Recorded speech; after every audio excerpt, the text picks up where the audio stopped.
My name is Jo Koy, and I got into comedy when I was 10, I don't know, 10, 8, 9, 10, 11, right around that time. I don't know the exact time, but I was like really fascinated by Richard Pryor and Eddie Murphy's Delirious. When I saw Eddie Murphy's Delirious, I was just like, wow, I want to be that guy right there. I'm going to be Eddie Murphy. I started saving up for a red leather outfit. My debut was 1991, so this is my 20th year. Been doing it for 20 years, man. At a coffee house. I started at a coffee house called Buzzy's Cafe in Las Vegas, Nevada. And that was I think it was like April of 1991. It's like I remember that day because I remember my heart was pounding the whole week. Like I did not want to go do it. I was just like, what am I doing? You're gonna suck. I didn't want to go. I was working part-time at a shoe store, like trying to cheat the jokes onto customers, you know what I mean? Can I get this in a size 9? Yeah. You ever park in a handicapped parking spot? And you're not handicapped? Huh? Is that pretty funny?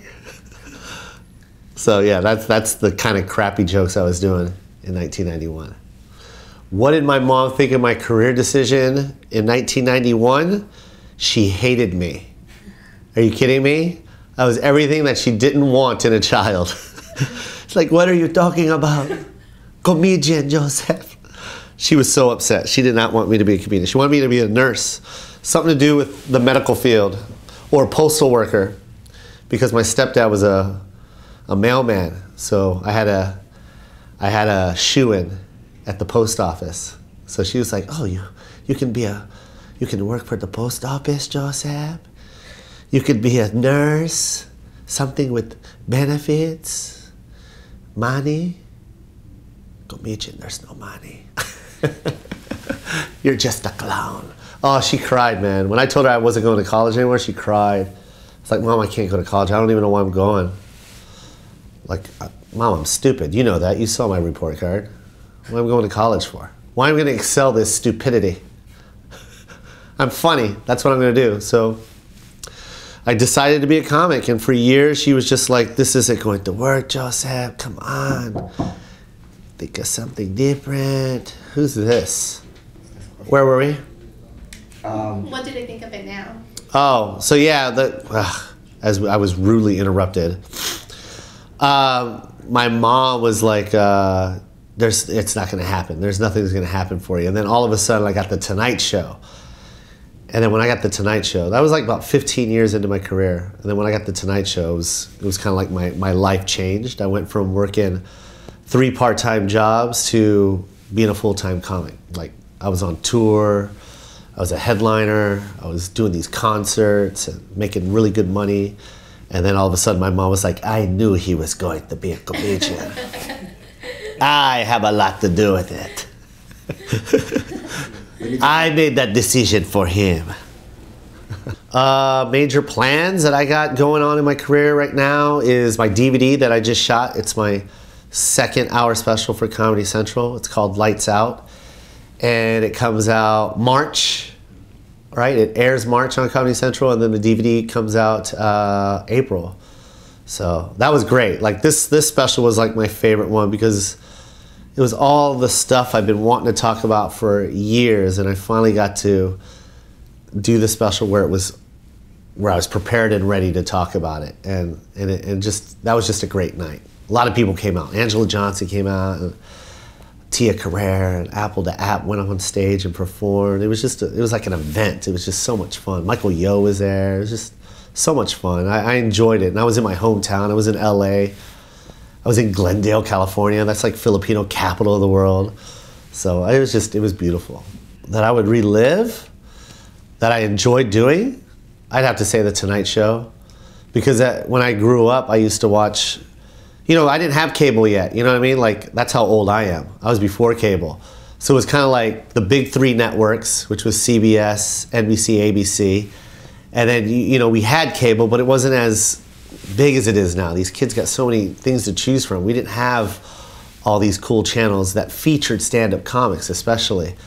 So The Tonight Show was that was at one show where it showcased stand-up comics that you've never seen before. So you got to see, you know, Robin Williams, and you got to see, Jesus. Hi. Oh, come in. Yeah, please. Go pee-pee or poo-poo, whatever you want to do. It's Jeremy, everyone. Jeremy Passion. It's going poo-poo during the interview. So the one thing that I would love to relive would be The Tonight Show, because that was that show. That was the show that I watched. I got to see all these guys I'd never seen before, like Robin Williams and Chris Rock, and you know, just all these talents. Arsenio Hall, you know what I mean? Eddie Murphy. Just, you know, I never got to see them in a comedy club. So The Tonight Show was that one showcase where I got to see them. So to be on that stage and actually share that stage that they were on was like everything to me. It was amazing. And actually I got to sit, you know, I got to sit on the panel. You know, Jay's sitting right here, and I'm sitting right here, and he's asking me a question. I'm like, I'm living, you know, what I used to watch. Like I remember watching Jerry Seinfeld say goodnight and then walk over to the desk, and Johnny would talk to him, you know what I mean? And then he'd answer that question. I was like, oh, dude, I want to be that guy. And I was that guy for that day. It was the best day of my life. How's it like working with Chelsea Handler? It was amazing. It's amazing. It's still amazing. She's, you know, she's everything that you see on TV. I mean, we were friends before all this, you know? So before she blew up, you know, it was just Chelsea, the other comedian in the comedy club. And so we all got to see that thing happen. Like, you know, I was there when the executives were watching, and I was there when she told me what was about to happen, and you know, and she asked me to be on the show, and you know, before any of this happened, and then just to be part of it, like that's the cool thing. I didn't come in after it all blew up. I was there when it was like, man, who are we gonna have for a guest, or you know what I mean? Like when celebrities weren't really booking her show, you know what I mean? They weren't sure of it, so they had to think of other things to do, like cook for a segment, you know what I mean? Or ask her brother to go on, and they make fun of Chewy in a segment. And it was like, you know what I mean? So I got to see all these different stages, and now it's like the new Tonight Show. You know, it's like she's the big thing. She's the big boss lady in Hollywood, man. It's really neat to be a part of that. Did I ever eat jackfruit? I lived in the Philippines for almost 6 years. So when I was a kid, that was kind of like the thing that we ate was jackfruit. You know what I mean? I remember my cousin Rhoda. She was supposed to be in bed already. And she snuck downstairs to eat jackfruit, and my auntie Evelyn caught her. And I remember that was the first time I ever seen Rhoda get a spanking. You know what I mean? I was like, oh my God, because she was eating jackfruit. Her mom was so pissed. My auntie Evelyn. By the way, auntie Evelyn is the one that came up with Koy. She's the one that called me Jo Koy my whole life. So my real name is Joseph Glenn Herbert. I'm half white, mestizo ho. So when I first started comedy, you know, when you get like 4 minutes to go on stage, the host would always make fun of my name. You know what I mean? And then I'd have to go up on stage and defend my name and, you know, make jokes about Joseph Herbert. I don't know why it was so damn funny, but I could never concentrate on my act. So I was just like, what can I call myself? Like I didn't want to like go on stage and keep talking about my name. I wanted to like do other stuff. So that's where Jo Koy came from. I was like, oh, I'll just use my nickname. And that's why I use Jo Koy. There's no other story behind it. It's not even a good story.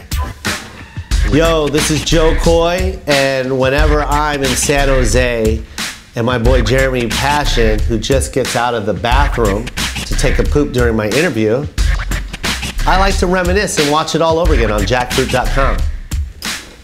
Thanks, Jeremy. Take care.